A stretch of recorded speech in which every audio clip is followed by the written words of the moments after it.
Hello, Toastmasters. You've completed your icebreaker project. You're ready to move on to your second project in level 1. That would be writing a speech with a purpose. So what I'm going to do today is walk through pathways and try to help you understand what they have to offer to help you get through this project so you can see all the resources and get some tips and advice along the way. So let me share my screen.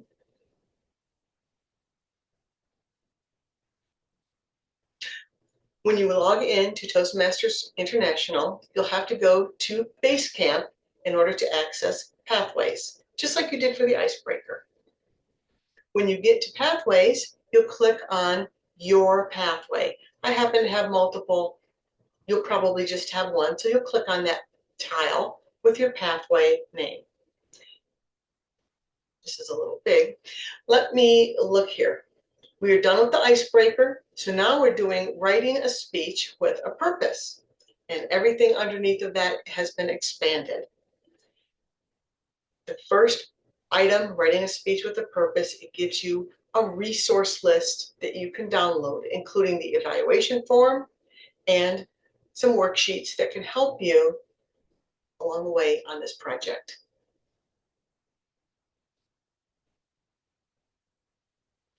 Okay, getting started. This is the one I wanted to highlight, make it a little bit bigger. The purpose of this project is to learn or review basic methods for writing a speech with a defined purpose and to present a well-organized speech on any topic. Well, that's a mouthful. So it's organized, it's got a defined purpose, and you pick the topic. Now, I want to take a little aside at this moment because Toastmasters also happens to have a presentation in the Better Speakers series on how to pick a topic. We don't really cover that in Pathways right now. So this is your first time picking a topic. I'm going to suggest to you that the best formula is to pick something that you have interest, passion, something that enthused you, something that you like to think about or spend time doing, and that you have information or can get information on it, and a topic that has value for the audience, a purpose for the audience. And we're going to discuss what that means, a purpose for the audience. So you don't have to tie yourself up in knots thinking that you have to have some super high value topic, like an activist or a minister or a motivational speaker. You can just talk about something that you're interested in, that you have information on, and that has value for the audience. So think along those lines, and let's get back to pathways. All right, let me get that back down to size. Okay, so you're going to be writing a speech with a purpose. Let's skip up ahead to what is a purpose for a speech. So the speech will generally have one of 4 purposes. It will be to inform, to persuade, to entertain, or to inspire. What does that mean? Inform means you have information, maybe you have experience or expertise on something, and you want to share it with the audience so that they can now have that information.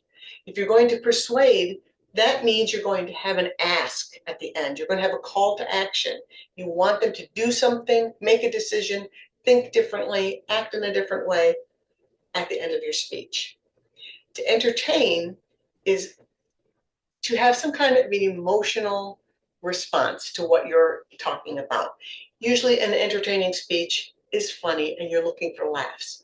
But it can also be dramatic or, hey, even fear. They make horror movies that just scare people for fun. So entertaining speech is something you're looking to evoke some emotional response. Inspire, you want to inspire your audience, give them a vision, something to motivate them, give them something to aspire to, and you're going to give them some motivation in that direction. So those would be the purposes that you want to have in mind when you are writing your speech. All right, now that you know that you have to select a topic and it has to have a purpose, let's look at what they have to offer to write an engaging speech. They're suggesting you can have different organizational structures to writing an entertaining speech. Oh, I thought they listed them in here. All right, let's go on to the next one. All right, here they're telling you what the organizational structures could possibly be. Chronological, you're telling a story from beginning to end. Topical, you have a topic, you have 3 different examples. Spatial, you're talking about something in terms of where things are. My trip from California to Michigan and everything we saw along the way. Cause and effect structure. A led to B, led to C. Comparative. What are the pros and cons on a topic? What are 3 different examples and how they compare best, medium, and worst? You can have problems and solutions.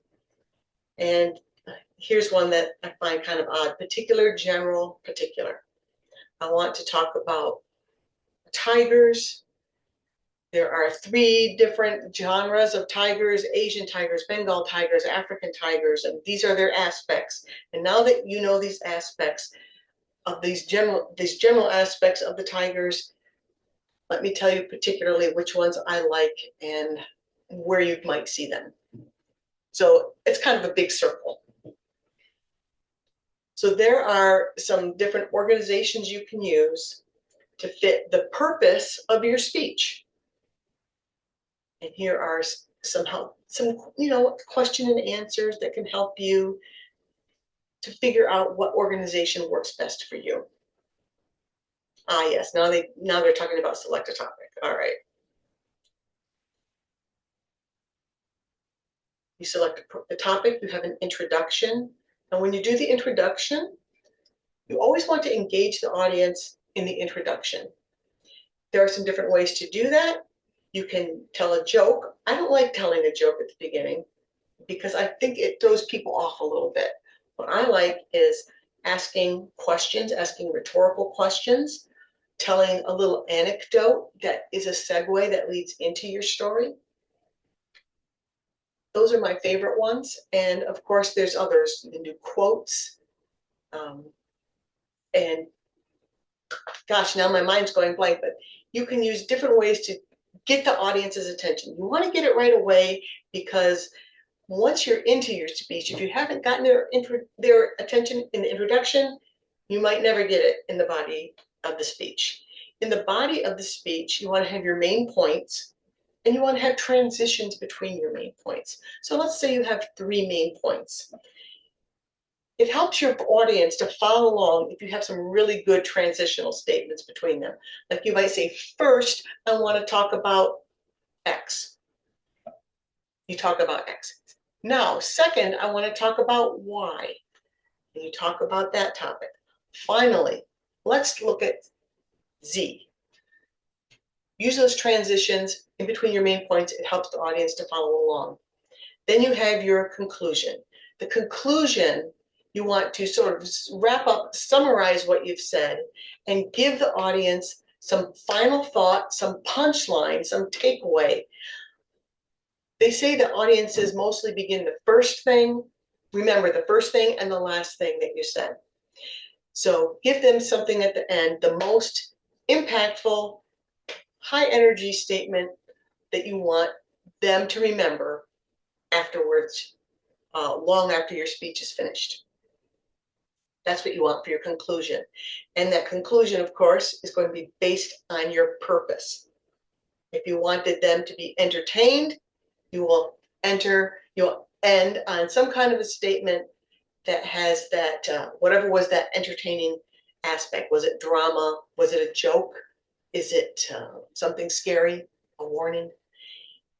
If it's to persuade, you're going to ask them to do something. If it's to inform, you can tell them, now you're going to recognize when you see a tiger that it's going to be one of these 3 categories. All right, so then you begin writing out your speech. and it gives you helpful interaction on the website in writing your speech. And I'm going to say for a 5 to 7 minute speech, if you have it written out, if you have it typed up in text, if you have about a page and a half of text, that will come out to about a 5 to 7 minute speech, depending on how fast you talk. So you're going to practice. So we've already talked about defining the purpose. You will plan your presentation by letting the Vice President of Education know that you're planning to do your speech on that day.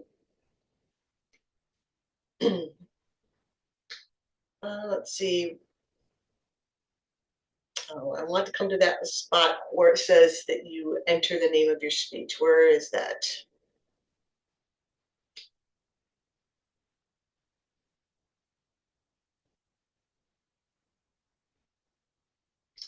Review and apply. Next. Okay. Complete your assignment. So now they're giving you a check boxes to make sure that you've done everything.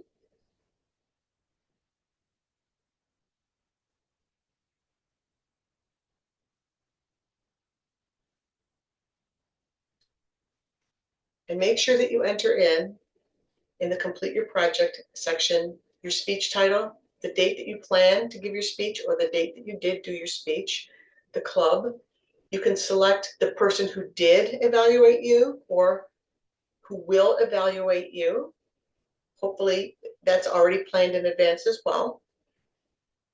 Come down to the evaluation form and select. Now you know that this project is called writing a speech with a purpose. So let's use the key word of purpose. There we go, writing a speech with a purpose. You can select that particular evaluation form.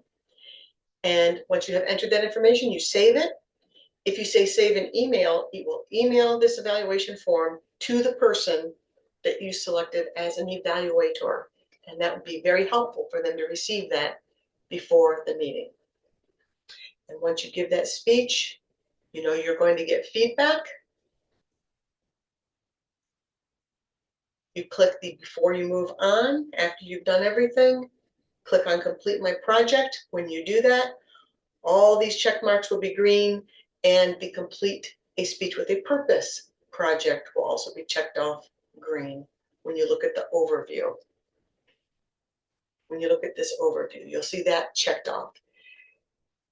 If you have any questions on how to create a speech with a purpose, how to select a topic, or anything else that's covered or not covered here in Pathways, feel free to reach out to a club officer or a member to answer questions for you, because that's what we're here for too, as part of our leadership learning journey, is to learn how to help people, how to mentor, and how to be motivational.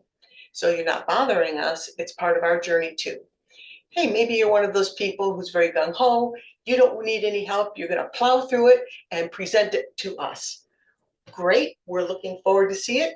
No matter how you got there, we want to see what you have to present, and we are very excited to know that you've gotten this far in your Toastmasters journey.